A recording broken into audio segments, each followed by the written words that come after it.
Bonjour, Jacques Laberge, pour un autre blog sur la vente. Aujourd'hui, malheureusement, je suis obligé de revenir sur un sujet que j'ai déjà abordé, mais que depuis quelques semaines, on dirait que j'en entends parler régulièrement, le CRM. Le CRM dans une organisation, c'est fondamental. C'est votre coffre-fort de données. Ça a une valeur incroyable. Malheureusement, il y a trop de personnes qui pensent qu'un CRM, c'est un outil de contrôle, c'est un grugeur de temps inutile. Non. Un CRM, c'est votre coffre-fort qui va vous permettre d'optimiser vos revenus, autant pour l'entreprise que pour les représentants des ventes, les représentantes des ventes.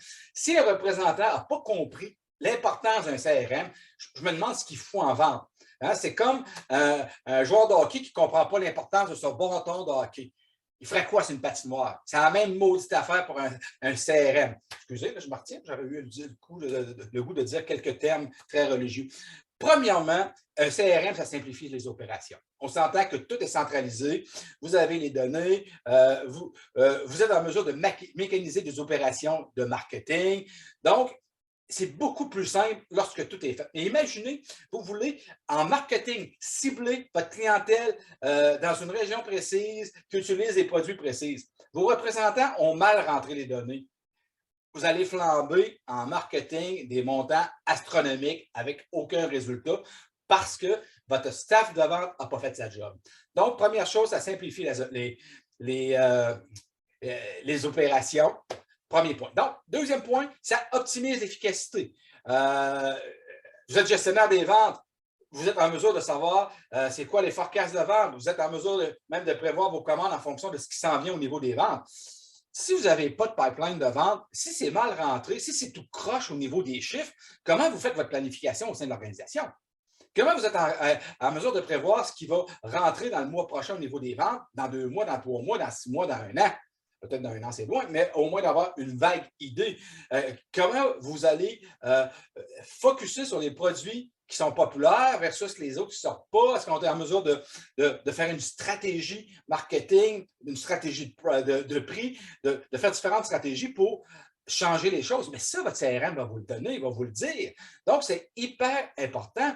Pour le représentant des ventes, imaginez l'efficacité. Je rencontre mes clients aux 6 mois.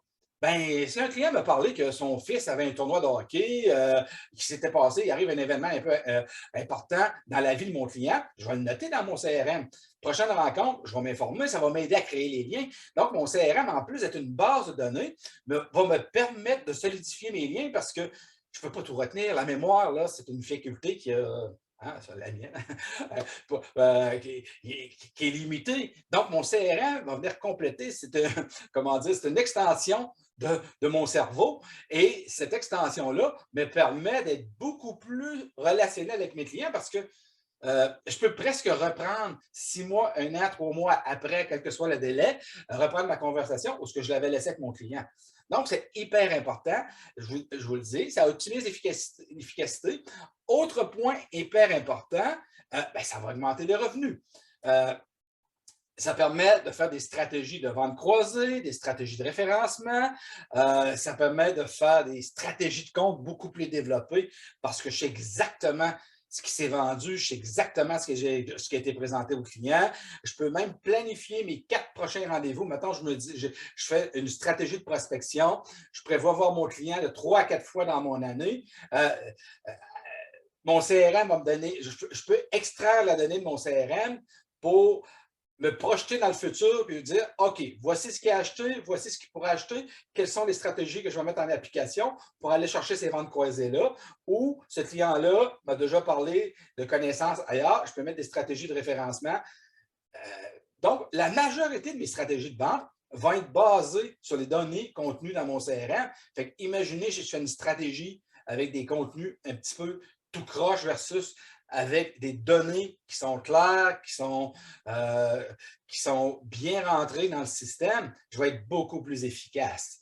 Donc, évidemment,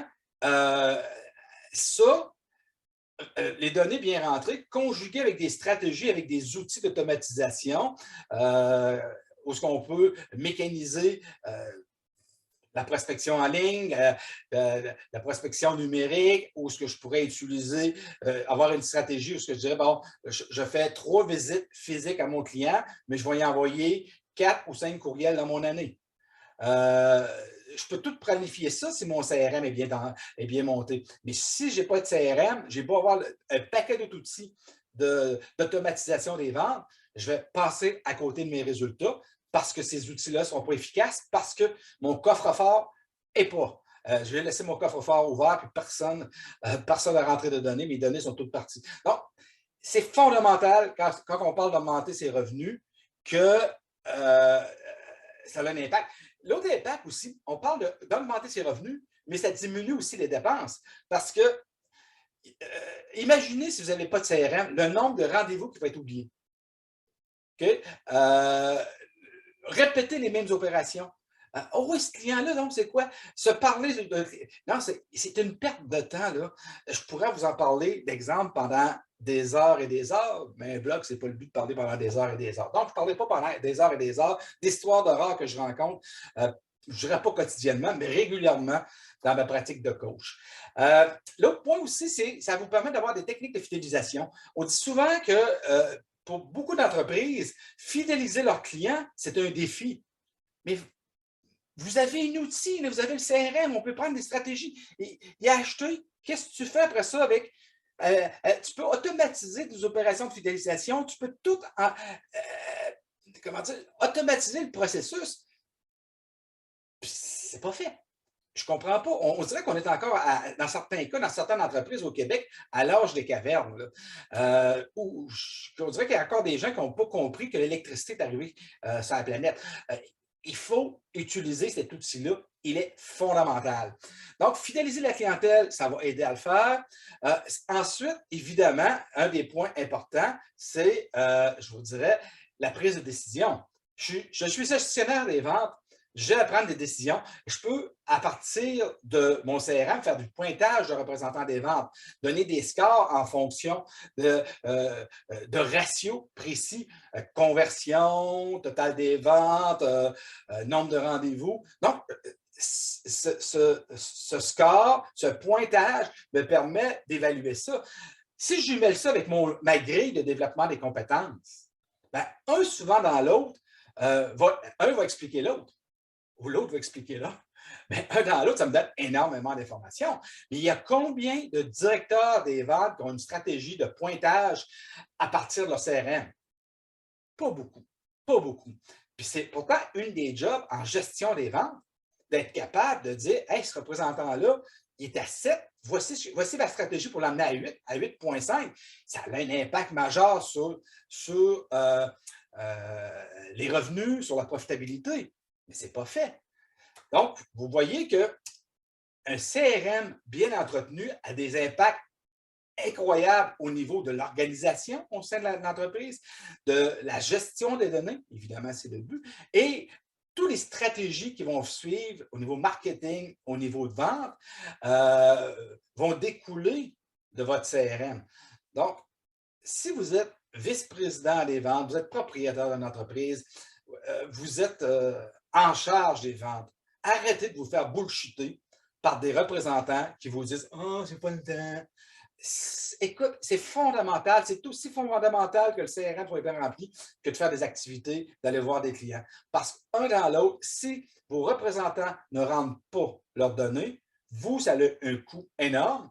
Puis au niveau de la gouvernance, vous vous mettez à risque. Parce que si le représentant part et vous n'avez pas les données des clients, il se passe quoi? Votre client peut se ramasser sur un compétiteur, utiliser les données et en savoir plus sur le compte client que vous qui êtes en relation avec le client, ce qui est aberrant, mais c'est des situations qui peuvent arriver. Donc, concentrez-vous. Ne vous faites pas bullshiter par une équipe de représentants qui disent « Oh non, on n'a pas le temps, c'est fatigant, c'est plate. Oh non. » Non, c'est une norme, c'est une politique de compagnie. Mettez ça sur le dos du président, que ça prend ça. Et vos évaluations, vos indicateurs de performance, même des bonus, devraient être attribués à la qualité de la gestion d'un CRM. Si vous voulez amener envoyer, comment dire, déplacer un iceberg dans un sens, ben, il faut, ou les amener à aller quelque part, ben, il faut leur donner des motivations pour aller là. Réfléchissez aux motivations qui vont vous permettre d'amener votre force de vente vers une meilleure pratique de la stratégie CRM.